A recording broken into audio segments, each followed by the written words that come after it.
দর্শক, যমুনা টেলিভিশনে আপনাদের সকলকে স্বাগতম। আমি রইসুল ইসলাম ইমন এই মুহূর্তে যুক্ত আছি পটুয়াখালীর বাউফল উপজেলা থেকে।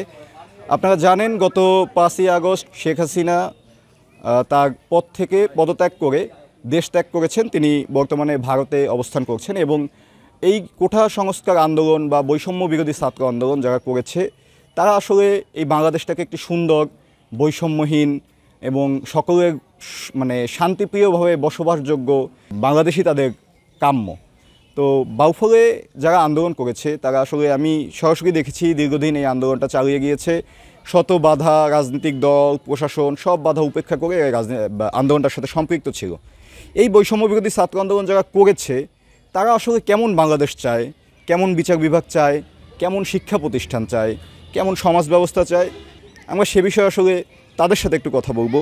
বাংলাদেশে আসলে শিক্ষা প্রতিষ্ঠান, ক্যাম্পাস, বিশ্ববিদ্যালয় ক্যাম্পাস কেমন হওয়া উচিত এবং আপনার একজন ছাত্র, বৈষম্য বিরোধী ছাত্র আন্দোলনের একজন সদস্য হিসাবে আপনি কেমন চান, ক্যাম্পাসটা কেমন হোক? আমরা শেখ হাসিনার একনায়কতান্ত্রিক রাজনীতির ব্যবস্থার সময় আমরা দেখেছি বাংলাদেশের বিশ্ববিদ্যালয় এবং স্কুল কলেজ সর্বত্র আমাদের যে ছাত্রলীগের দাপটটা চলেছে, এই ছাত্র রাজনীতি যে ক্যাম্পাসে ছিল, ছাত্র রাজনীতি কিন্তু সঠিকভাবে চলেনি, যেভাবে হওয়া উচিত ছিল সেভাবে হয়নি। তারা অরাজকতা করছে এবং বিশ্ববিদ্যালয়ের হলের সিট দখল, ছাত্রদেরকে মারধর করা, র্যাগিং করা, অনেক ঝামেলা তারা বিভিন্ন ক্যাম্পাসে, বিভিন্ন শিক্ষা প্রতিষ্ঠানে করছে।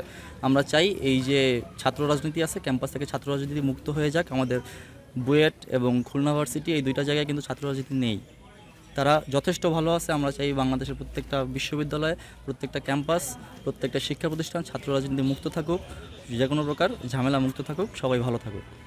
আমাদের দেশে যেসব আইন আছে বর্তমানে সংবিধানে, সেগুলো শুধু কাগজপত্রে লিপিবদ্ধ আছে, তার বাস্তবিক রূপ এখন পর্যন্ত কখনো একটাও লাভ করেনি। তো আমরা চাই ভবিষ্যতে যেসব আইন প্রণয়ন করা হবে নতুনভাবে, তা যেন বাস্তবিক রূপ লাভ করে, শুধুমাত্র কাগজপত্রে লিপিবদ্ধ না থাকে।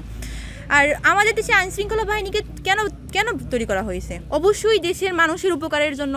তারা কেন সরকারের কথায় সাধারণ স্টুডেন্টের প্রতি কেন তারা আক্রমণ করবে? এরকম আইন যেন আমাদের দেশে আর কখনো এরকম প্রণয়ন না করা হয়, নতুনভাবে সব কিছু যেন সংস্কার করে তারপরে করা হয়, এটাই সরকারের কাছে একমাত্র আবেদন। আমরা যদি এখানে একজনের সাথে একটু কথা বলি, আপনি আসলে বাংলাদেশের যে শিক্ষা ব্যবস্থার যে একটা ব্যবস্থা আমরা দেখি বারবার পরিবর্তন হয়, আপনি আসলে ভবিষ্যতে কেমন শিক্ষা ব্যবস্থা চান, যে বাংলাদেশের আসলে শিক্ষা ব্যবস্থাটা কীভাবে চলবে? ভবিষ্যতে বাংলাদেশে এমন একটি শিক্ষা ব্যবস্থা আসা উচিত যেখানে মানসম্মত শিক্ষা প্রদান করা হবে। শিক্ষক হচ্ছে জাতির মেরুদণ্ড, শিক্ষা জাতির মেরুদণ্ড। একজন আদর্শ শিক্ষকই পারে তাদের ছাত্রদেরকে সঠিক শিক্ষা শিক্ষিত করে আদর্শ মানুষ হিসেবে গড়ে তুলতে। আমাদের শিক্ষকদের দক্ষতা উন্নয়নে যথেষ্ট গুরুত্ব আরোপ করতে হবে। এছাড়াও বর্তমান শিক্ষা ব্যবস্থায় তথ্য ও যোগাযোগ প্রযুক্তির উপর জোর প্রদান করতে হবে। যা বর্তমান বিশ্ব হচ্ছে আইটি ভিত্তিক বিশ্ব। বর্তমান বিশ্বের সাথে তাল মিলিয়ে চলতে হলে আমাদের তথ্য যোগাযোগ প্রযুক্তি ছাড়া সামনের দিকে এগিয়ে যাওয়ার কোনো উপায় নেই।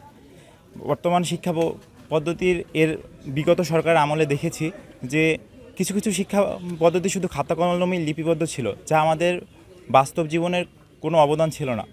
আমরা অভিনন্দন জানাতে চাই বর্তমান সরকারকে, যারা বর্তমান এই চলমান শিক্ষা ব্যবস্থাকে রুখে দিয়েছে এবং তারা নতুন শিক্ষা কার্যক্রম নেওয়ার দায়িত্ব, নতুন শিক্ষা ব্যবস্থা দিতে চলছে। প্রথমে একটা কথা বলতে চাই আমি, যে ইসলাম কখনো সহিংসতা পছন্দ করে না। যেটা আমরা সরকার পতন পরবর্তীকালীন যে সহিংসতাটা বাংলাদেশে হচ্ছে, এটা কখনোই আমরা ইসলাম তথা আমি যেটা মনে করি এবং অন্য ধর্মের অনুসারীরা তারাও এবং ধর্মেও সাপোর্ট করে না। এটা আমরা চাই যে বাংলাদেশের যে মুসলমান ভাইরা আছে তারা যেন আমাদের যে অন্য ধর্মের যে মানুষ যারা বাংলাদেশে বসবাস করতেছে তাদেরকে যেন সঠিক প্রোটেকশন করে, যাতে তারা যেন সঠিক এবং সুন্দর একটা দেশে বসবাস করতে পারে, সেই পরিস্থিতি যেন তৈরি হয়। এবং আমার সরকারের কাছে এই একই দাবি থাকবে যে আপনারা চোখ কান খোলা রাখুন, যাতে আমাদের কোনো ভাইদের উপরে অন্য ধর্মের ভাইদের উপরে যেন কোনো সহিংসতা না হয়। পাশাপাশি ইসলাম ধর্মে যারা আছে তারা যেন ইসলাম ধর্মটাকে সঠিকভাবে অনুসরণ করে চলে, তাতে আমাদের সকলের উপরে শান্তি বর্ষিত হবে ইনশাআল্লাহ। ধন্যবাদ। আসলে আমরা এই মুহূর্তে ছিলাম বাউফল সরকারি কলেজে। এখানে আসলে অনেক শিক্ষার্থী একত্রিত হয়েছে। আমরা একটু সামনের দিকে এগিয়ে গিয়ে অন্য শিক্ষার্থীদের সাথে একটু কথা বলার চেষ্টা করব। এখানে আসলে আজকে তাদের অন্য কোনো একটি কর্মসূচি আছে, তারা কীভাবে বাউফলটাকে সুন্দরভাবে গড়তে পারে এই বিষয়ে তারা আলোচনা করবে। আমরা এই সুযোগে সবাইকে পেয়ে গেছি।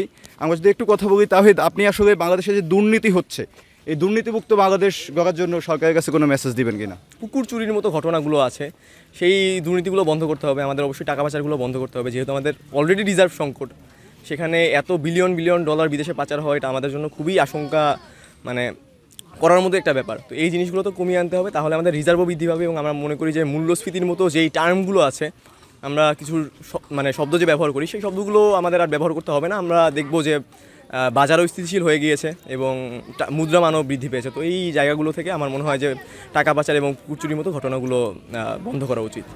আমি আসলে আমরা শুনছিলাম এখানে আসলে বাউফলে যারা বৈষম্য বিরোধী ছাত্র আন্দোলনের সাথে জড়িত ছিল তাদের কথা, তাদের সবারই একটা ভিন্ন মত আছে এবং সবাই, তবে দিন শেষে আসলে সবাই চায় একটি শান্তিপূর্ণ বাংলাদেশ, বৈষম্য মুক্ত বাংলাদেশ, সবাই সুখে শান্তিতে আমরা যাতে নিরাপদে থাকতে পারি, এমন একটি বাংলাদেশই আমাদের এই সাধারণ ছাত্রদের সবার কাম্য। এই বলেই আসলে আমরা এখানেই শেষ করছি। রইসুল ইসলাম ইমন, যমুনা নিউজ, বাউফল।